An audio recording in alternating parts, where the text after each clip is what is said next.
In this video, we will provide a quick overview of the E4. We'll show you the individual housing parts, the connections, and we'll also take a look into the working chamber. The machine housing can be disassembled to access the machine interior in case of different maintenance or servicing tasks. With the Start button, you start and pause jobs. The working chamber door can be opened and closed manually.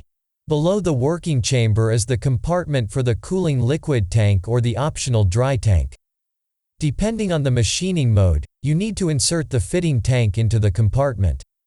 Let's continue with the rear side of the machine. On the right bottom side, you can find the identification plate. In the middle of the left side is the connection panel with the main power switch, the power connection, the Ethernet port, and 3 USB ports for future extensions.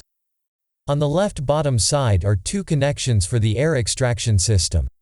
The hose connection for the air extraction system and the air extraction interface. And in the middle of the rear side, you can find the openings for the ventilation of the working chamber. On the bottom right side of the machine, the emergency opening mechanism for the working chamber door is located. Let's take a look into the working chamber.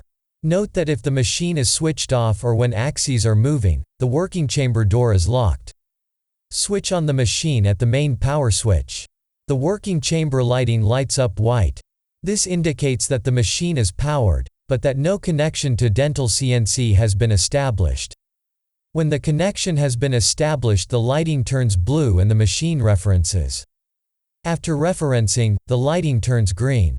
You can now open the working chamber door by the recessed grip. In the working chamber you can find the following elements. The removable tool magazine with 6 inserts for standard VHF dental tools. And the insert for the air tool. The measuring key for the automatic tool length measurement. The blank holder.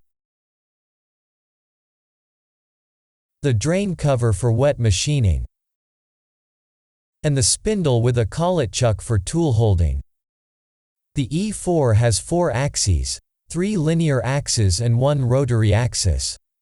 The spindle moves along the linear axes, X, Y, and Z. The blank holder rotates about the A-axis. So what's next? If you need to install the machine, watch our video on installation. If you want to get started with machining, watch our video on mounting blocks. For the complete operating instructions, visit dentalportal.info/E4. We hope that this was helpful. Thank you for watching.